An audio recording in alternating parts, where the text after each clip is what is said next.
Welcome, everyone. I'm Stephanie Bowman with Mothers Out Front, and this month's climate action call is on gas stoves and gas specifically in the kitchen.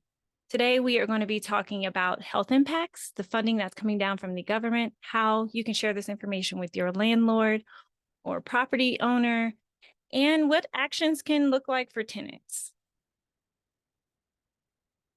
So for me, I'm pretty excited to talk today about this issue because this is really one of those intersectional issues around health, climate, housing, and equity. Cooking is at the heart of many of our families' experiences, if we like to cook or not.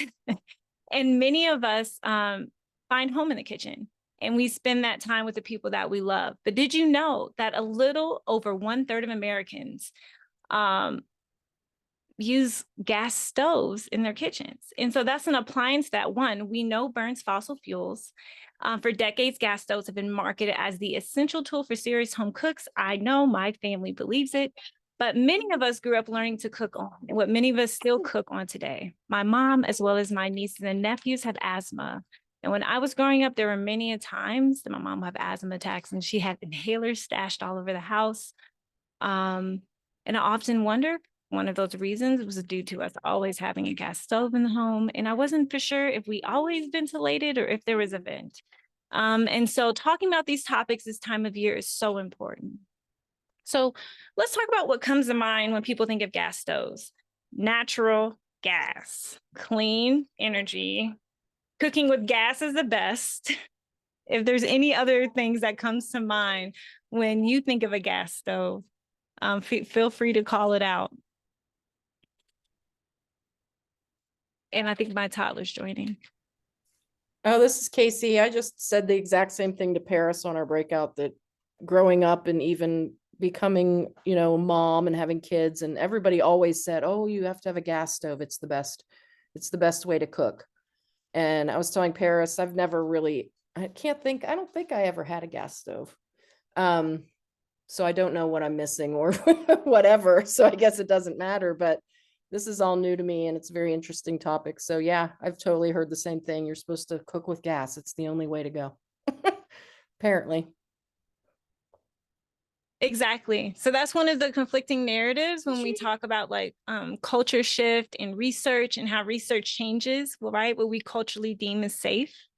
And it makes it hard. I've had this conversation with elders in my family. It's not an easy one. So let's talk a little bit about the problem of natural gas. So a quick overview, this so-called natural gas, and we don't want to call it that. It's not natural, it's dirty. We burn it in our homes. And let's name what it is. It's 95% is methane. And methane causes climate change. We know that. When methane is burned, it emits CO2, carbon dioxide, a greenhouse gas that is damaging our climate. Methane is an even more potent greenhouse gas and a bigger problem when it leaks directly into the atmosphere. And that's what's illustrated here in this picture. And so one thing that we do know is that we know methane leaks at many points.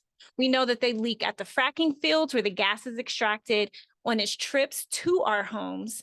Recent research from Stanford University shows that methane gas is leaking inside our homes from our gas stoves, even when they're turned off. And so the study found that the total methane leaks from US gas stoves when they are not in use is equivalent to approximately 500,000 gas-powered cars on the road. And so me, being someone who was born and raised in the Midwest, that's alarming. Because just as Casey was sharing, that was something that was taught to us, right? Like good cooking happens on a gas stove, but that's a false narrative. So that's where Mothers Out Front comes in partnership with, lost my train of thought. With partnership with the Physicians for Social Responsibility, the Sierra Club, and the Rocky Mountain Institute, we issued a comprehensive research review of gas stove pollution in a 2020 report. And that is going to be linked in your toolkit and you'll have access to it. It's super dense, but I'm going to go over the top lines in the overview just so you can be able to speak to it. All right. So when we talk about what we should think about when we think about gas stoves, we should think about indoor air pollution. And this is like a new term for me that when I came into Mothers Out Front and I first started reading our indoor air report, I was like, oh my goodness, this is a thing. Indoor air pollution, never would have thought. They don't teach this in school. And then I was like, okay, so some of the other things are health risks, right? Those are in fossil fuel use and global warming overall. All right, so let's get into the health impacts.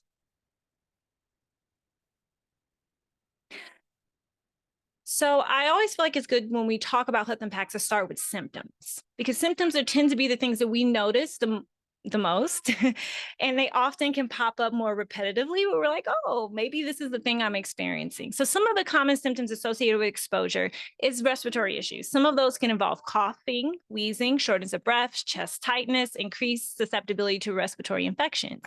Also, eye and throat irritation, sore throat, and watery eyes, headaches and dizziness, nausea and fatigue, exacerbation of asthma and allergy. So if you already have asthma, this can just be more of an aggravation, just like a high pollen count or a bad air day. But it'll be based on the air that is constantly within your home. And then cognitive impairments, that can be difficulty concentrating, memory problems, reduced cognitive function.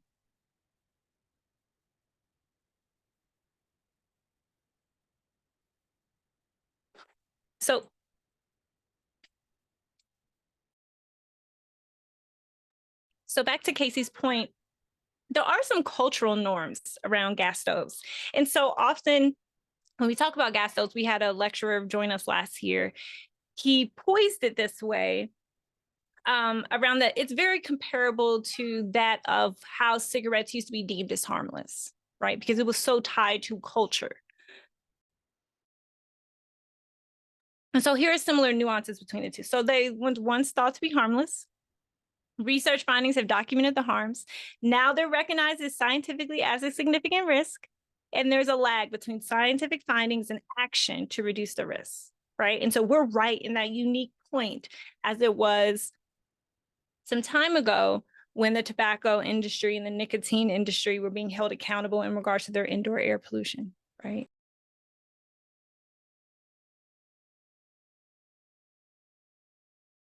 All right, so let's just get to the juice. So you're saying, okay, I need to talk to my friends about this. She loves gas stoves. She wants to invite me over her house. I don't know if she opens her windows. Does she have a vent? I just want to know some of the things that are related to this. So these are the three major air pollutants that when we talk about gas stoves that are emitted, and these are the ones that are highlighted in our report on top of tons of others. So the first is nitric oxide. Nitrogen dioxide. Okay, so this can contribute to asthma, development, aggravation, increased susceptibility of respiratory infections, and negatively affects general cognitive functioning. Then we have carbon monoxide. So that can have some neurological effects. So those can include fatigue, impaired vision, reduced brain function, dizziness, confusion, nausea, coma, increased infection susceptibility, and reduce overall cognitive functioning.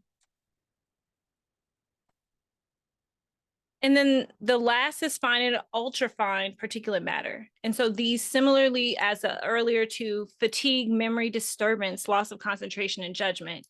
It can aggravate asthma, reduces lung function, and contributes to heart attacks and premature death.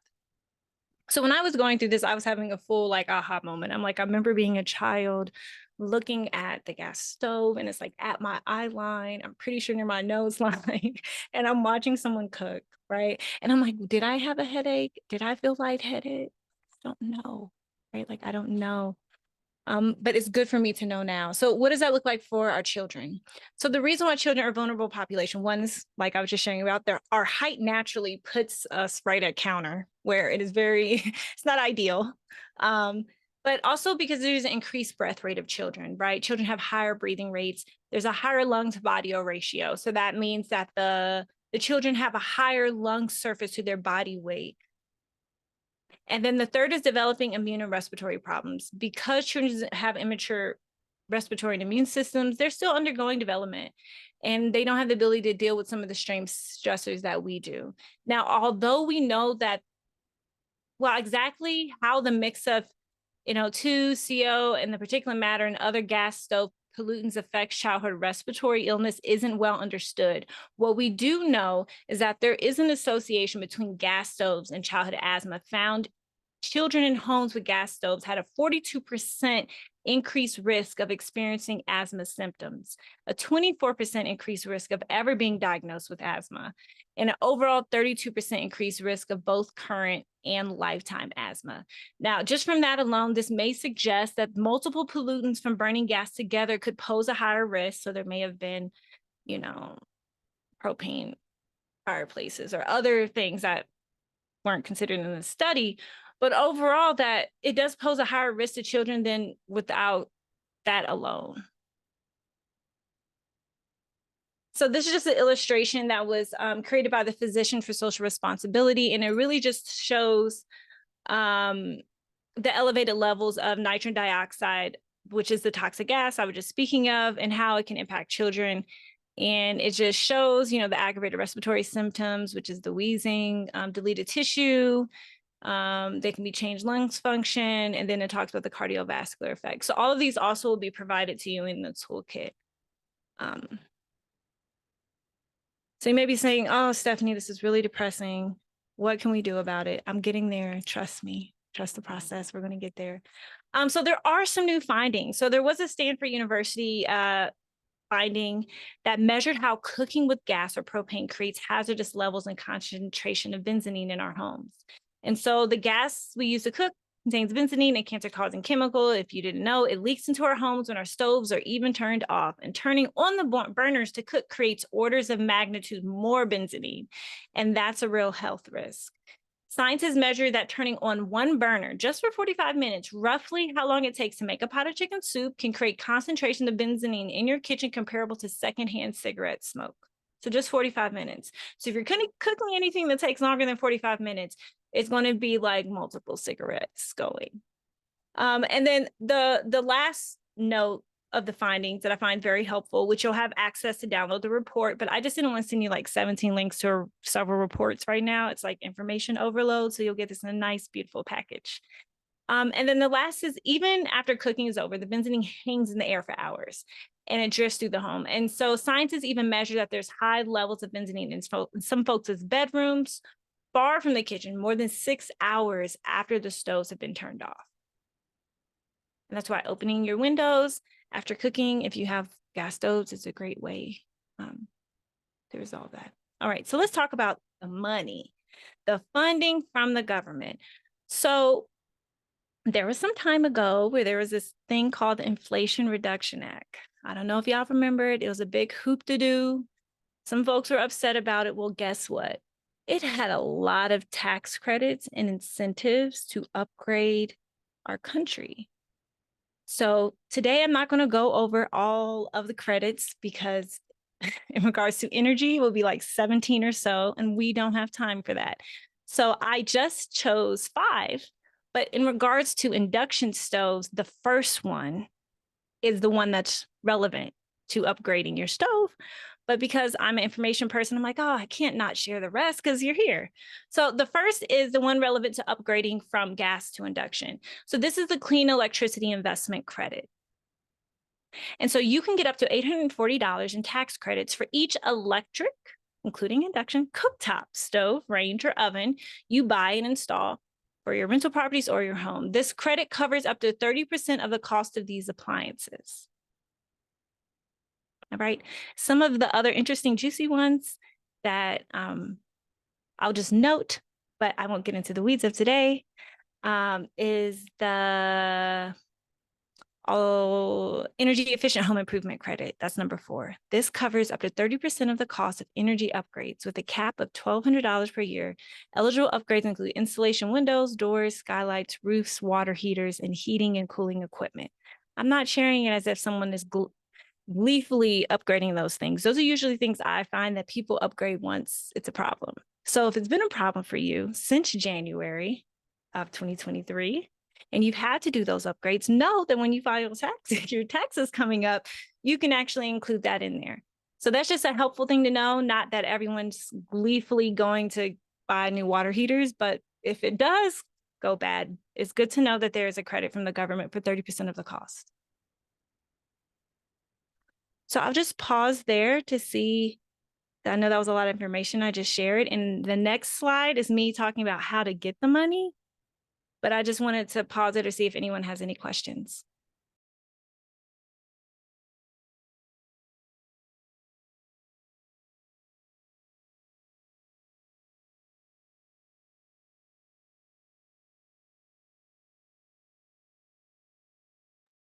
All good here. All good. Okay, great. I just wanted to make space because I could talk about this forever. So I just want to make space if you all have any questions. All right, so how to get the funds, because that's what we're here for, right? So the steps to get the credit. One, this is a problematic part of the system, which I've already named, y'all. You have to install the equipment first. All right. You have to save the receipts. You have to download and fill out a tax form, and I have them all listed here depending on which credit if you use. So in regards to our conversation today, the credit we're talking about is a clean electricity investment credit. So that is this one, which now I realize I should have put in a different order, but oops, judge-free zone. All right, there it is. So the form that you would fill out is 7205. So you're like, oh, Stephanie, I already bought this and I didn't know. You can just go ahead and fill that out, and then you attach it to your 1040, and then you'll enter the credit amount on your Schedule 3, and all of that information is here. We have a website that actually one of our amazing staff has been working in partnership with 3 other organizations, and we have a website. It's called maketheswitch.org, which I'll also share a link to in the chat, which has all of these tools and resources and everything that I'm sharing with you in this slide deck that's also accessible there to you. So if you want to share it to other people and they're like, oh, I want to see this at a reputable site, we have one. Don't you worry, just so that all of this is easy and accessible. All right. So what can we do? So we know that we can reduce the harm, we can spread the word to change the narrative, and we can make the switch event. And so I've shared some resources around making the switch. And so now we're going to talk about some of the other ways. If you're like, Stephanie, I'm not financially about to get induction, don't you worry. We have an opportunity for that. But let's talk about what other ways can you do it in the meantime. So these are 5 alternative ways to protect your family if you have a gas stove. So if you have an exhaust hood, which not everyone has one, please try to run it. Open a window while you cook. Obviously, make the switch to induction or plug in an induction cooktop. They have the electric plug-in ones. And then you can install a CO2 detector, which is very helpful. And just like I kind of shared earlier, Casey, about having alternative electric appliances like those good air fryers or maybe convection oven, some of those other alternative electrical appliances. So home ventilation, kitchen ventilation, as we know, is the hood, and you can have windows open. It's very simple, but it's just something to know now that there's health impacts and implications related to it. So just know if you don't really like opening your window on cold nights and you do that consistently, your child always says they have a headache and they're sitting right next to the stove when you cook, maybe that could be a reason. I'm not saying it's the only reason. They could just have a headache because they ate too much candy. We never know. But it could be. So it's just important to just try to make a habit out of it if you don't have a ventilation hood. So other ways of harm reduction, which I know we may get on a whole tangent on if microwaving is safe and all these things, that's not the topic for today. But these are other alternative electric solutions that you can use where if you didn't want to open up your windows, or if you live somewhere where it's super in the wilderness and you're worried about an animal meeting you at your window, these are alternative electric appliances that you can use. So they also have portable induction plates. When I used to live in my trailer, I like to use it instead of the propane stove because, one, I was always paranoid about the propane stove. That's a whole nother topic. So I would like to use the induction plates. So these are really nice, especially if you're a cookout camper type of person. All right. So I know a lot of today, this evening, I've been talking about what's it like if you're a property owner? Like, what does that look like for you? As far as resources from upgrading your property. So I do have some steps on, I'm a renter and how can I go electric? So this is from our Make the Switch website. And so these are the 7 strategies to get your landlord to buy new appliances. All right, so they say negotiate if you're re-signing your lease. We have a draft template email letter that just shares the resources, and it's a gentle share. It's not like anything harmful, But it's a great letter to just explain all the credits that are available to them that they should maximize and try to use while we have it. The second is to agree to move in sooner. Some folks say that's a really great way. If they're going to replace the gas stove, commit to your landlord, offer to sign a lease for 18 to 24 months in exchange for electric induction stove. Some people say pay some rent in advance. If you can swing it, I don't necessarily recommend that. Choose your battles. So for the sake of your family's health, consider making this something you go to bat for. I would say everything is relative to situations. I don't say it's worth an eviction trying to switch to gas. Definitely do not recommend. That is not my suggestion. But I do feel like there's subtler ways to make the switch, especially when you are a tenant. Offer to split the cost is one of the subtler ways. I actually would have moved 6-1 as far as my order of tactics, and offer to take on some chores. That's an odd one to have there, but you will have a link to this source as well. And these are just some of the tactics. Like I said, you don't have to go through all of them. It's not a requirement to do that. Just a suggestion on some tactics. So you may say, Stephanie, well, how can I find out where to go? I want to tell my friends. That's where we are about to go. But there's a website called Rewire America. And on there, you can actually click their savings calculator, which is what I have a screenshot of. And up here, it's a savings calculator. And you can go in and put your zip code. Do you rent your own? You can put your household income, your tax filing. If you want to, you can, some of them are optional. And then you hit enter. And then it tells you all the tax credits you can be able to get. And so that was really helpful for me because I'm a visual learner. And I was like, I don't really want to read like 62 documents to figure out which credits to get, even though I had to do it for this training. I didn't want to have to do it for each time you have to like do the actual process. So this is a very, very, very helpful tool, Rewiring America, especially when you're talking to friends and neighbors and they're like, what? I have access to that amount of money. And it really helps when you're having the like make the switch conversation. So as we mentioned earlier, Casey, it's not easy to change the narrative, right? Gas has a lot of false narratives, right?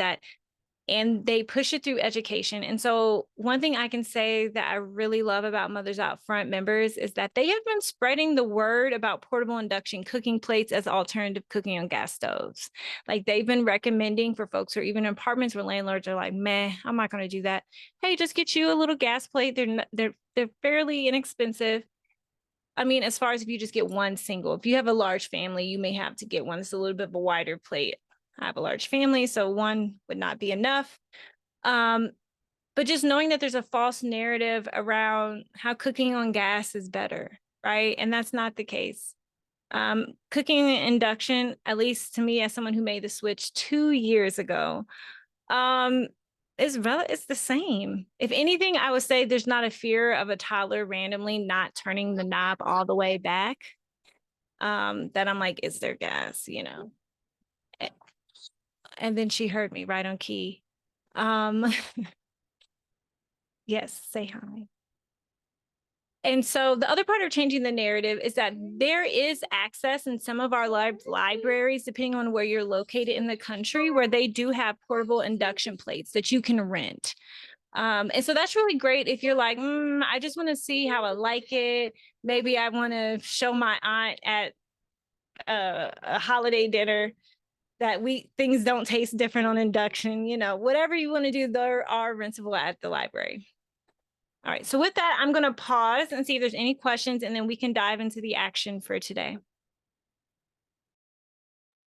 No questions, but I had no idea you could rent induction plates at the library. That's really cool. That's really Yes, cool. and if you can't yet, like that's not a service that they offer, I have a template letter. That's one of the third actions for today for you to request your library to, because it's a free resource that they get funding to be able to do that. So Sure. And we have a brand new library right down the road from me that just opened a branch. So they're probably looking for new and interesting things. That'd be very cool. yeah, so that's the perfect segue into the next section. All right, let me get my links in order. Okay. All right, so I am going to share. Let's see if that link works for you. I just want to make sure all the sharing access is snazzy.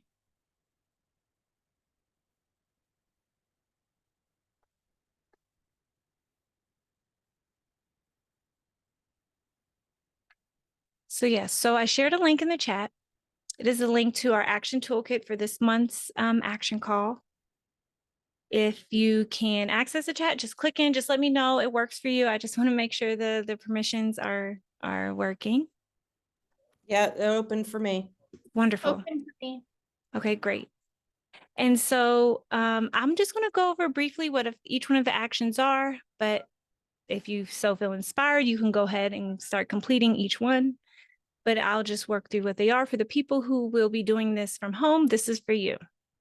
So the actions for today's call are a sign-on letter to all landlords and property owners. This is a letter we're going to be continuing to circulate over the next year to just build momentum, educate folks on the resources that are out there. The second is to spread the word.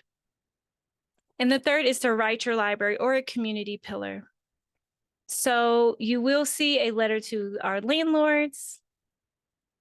And actually, let me see if I have the right.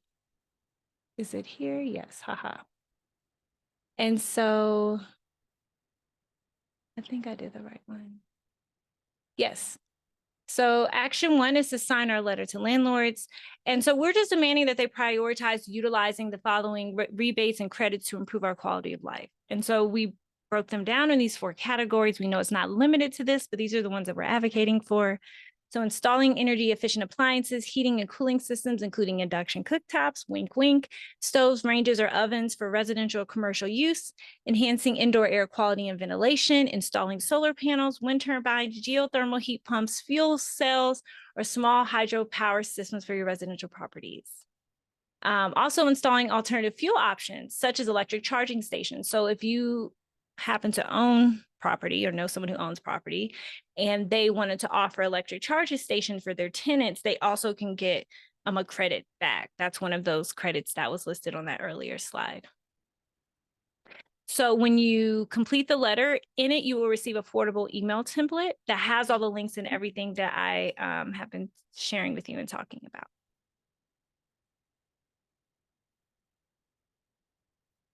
Oops, going too fast.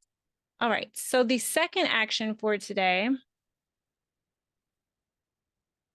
is to share with your friends. Each one teach one. There's a lot of information that's out there that's around gas stoves that's just not true. And so the more you share with your friends, I feel like friends are a great place to go because usually it doesn't come too argumentative, or if it does, you know it's from love. So just commit to tell people to make the switch or vent. Like if they're super into gas, they're like, I'm gonna die with this gas stove. Okay, just remind them, be like, every time you cook, make sure you open up your window. You know, if you're gonna cook longer than 45 minutes, it's like a cigarette inside. Now, if you have that friend that smokes 2 cigarettes while cooking on her gas stove, I don't know what pitch line will work. But yeah, so this is the commit. So when you do that, you will get a confirmation email that will give you an email template to forward to your friends, a link to the indoor air quality report, the gas stove fact sheet, and a social media toolkit. And so all that will come in the reply email because I don't know about you, but it's hard to find all these links to documents. So at least the email, hopefully you should be able to find. All right. And then the last ask is contact your community pillar. And someone may say, Stephanie, what's a community pillar? So a community pillar can be defined as like a local organization that provides services in a way that the community is reliant on the provided service or goods. And without them, the community would be less secure or have like a void in the service support. So sometimes community pillars can be obviously like libraries, right? Like some children may not have access to books if it wasn't for a library. However, there's also things like historic organizations, right? Like some of those organizations that have been around in your community for 100 years. Imagine the credits and rebates, how that could be very helpful for historical buildings. Schools, food shelters, battered women and men's shelters, churches, and community and family restaurants. Like that family restaurants that's been around for 20 years, that they have 200 max capacity, none of the windows open in the inside, and grandma's been cooking in the back of the gas stove for a really long time.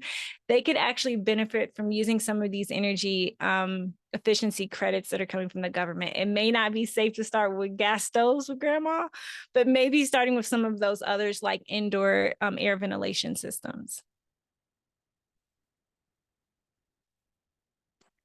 All right. So as far as the last action, it is to contact your library or your community pillar. In the toolkit, you'll see that we have a template, a guide on what questions to ask, how to do your research, and we have links to template emails for if you're reaching out to a church, if you're reaching out to a restaurant, a family mom and pop, and if you're reaching out to a library.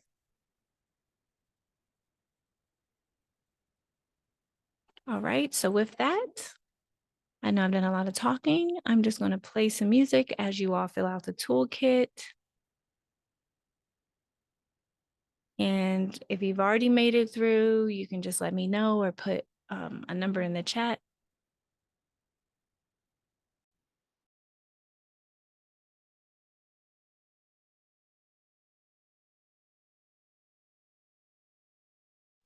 I have already posted to Facebook, and I plan to reach out to my library. Wonderful. Because I love them, and I've already taken out like 8 books, and they've only been open a few weeks. And number 2, tell people to make the switch. Yep. I think I'm You've good. already done that one. I think you've done them all. Woohoo. Thank you so much, Casey. And so do you have a gas stove or do you have an induction stove? I do not have gas. Yeah, I just have a regular electric stove. A regular electric stove? Yeah. Have you always had electric? Yep. And do you feel like there's a difference? I don't know, because I don't even think anyone in my family ever had gas. That's My guess interesting. is there's no difference. I know that people claim you can control the heat better, and especially, which I understand, I get it. And I've been at people's houses when you hear the click, click, click when it starts, like, so I know how it works a little bit, but yeah, I've never had the opportunity to really cook much. I've watched friends do it, but I do have a really close friend who uses gas, and I plan on asking her if she knows all this. This is nuts.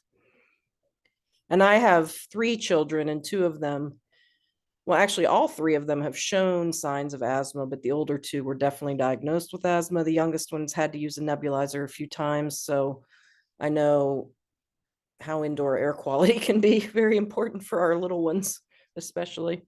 There's nothing worse than having a kid who's gasping for air and on a nebulizer. If you've ever been around that, it's horrifying. So this has been very eye-opening. Thank you. Yeah, thank you, Casey. Yeah, my nieces and nephews and my mom all have asthma. So that's why whenever I learn this work, it's always appalling because I'm like, man, I didn't know this. There's not monitors for indoor air pollution in schools. So it just made me spiral on all Yeah, these questions, like exactly. how well ventilated are the classrooms? Da, da, da, da. Yeah, yeah, exactly. Yeah. What about you, Paris?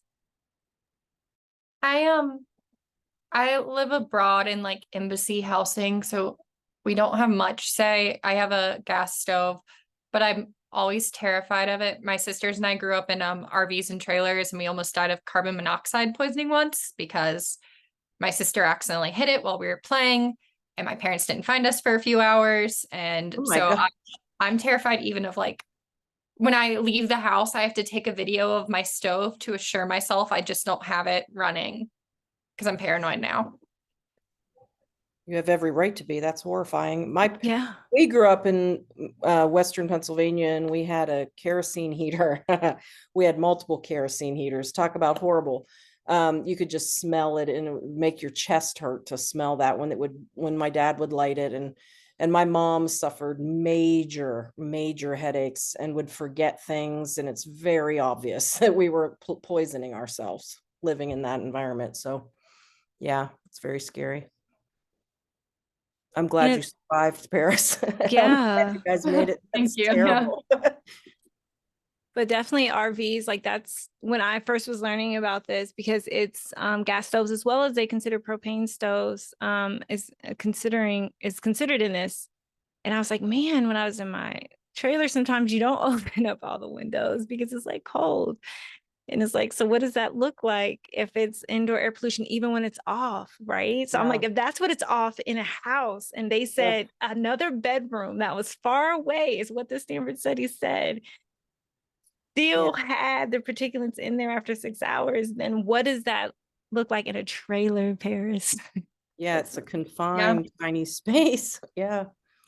Yeah. I will say the good news is the newer trailers and RVs, like my mom's newest one, is one of those stoves where you have to have the special plates or it won't heat up. That's good. So they have that, but my two sisters, they're about to get new trailers and I'm going to send them this after that and tell them that they need to get that type of stove. Yeah. Especially with kids, you know, especially with They both kiddos. have younger kids. Yeah. Because that's what it is for me, is they were talking about the particulates when you were that far. But then I'm like, I'm just thinking of myself as a child. I would stand at the stove and the gas is like right here. And I'm just looking as they're cooking, you know, not knowing I'm like slowly poisoning myself. But we don't know till we know. So now you know. So thank you for joining this month's action call. I just want to share some next steps with you, just so you know what to expect. So you will get a follow-up email from me. It will have a link to the action toolkit. So if you hop off, you're on your phone, you're like, oh, I lost it. No worries. You're going to receive a link to the action toolkit. They'll also have a link to the slides. It'll take a little bit of time, but you will get a link to the recording, but it takes like 30 minutes to buffer. And then just please feel free to forward to your network, to post on social media. Keep in mind that in your forwarded email that came in that first reply, you'll get an email template. I think it's the second ask in that template. It invites folks to come to a town hall early next year. We'll dive more into what these credits are, what specific appliances, what does filing look like, how long do you have to upgrade. We'll dive more into that in a town hall form. So feel free if that's something you're interested in, or like you were saying, Casey, you're pitching to some people and they're like, I need more questions. Feel free to send them to link to that town hall, but that also will be included in your email. We are 10 years strong here at Mothers Out Front, and we actually have our 10-year anniversary coming up this Saturday. I don't know if you've RSVP'd, but you should if you haven't. I did. Wonderful. Thank you, Casey.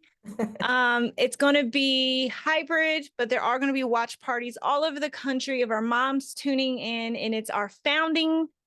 It's one of our founders as well as our new ED, and it's just going to be a beautiful time, us celebrating our growth in our journey and the power of moms together.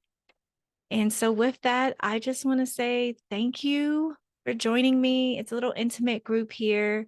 And just wanted to make space if you have any other questions. This was wonderful. Thank you, Stephanie. No problem. Yeah, thank you. I'm good.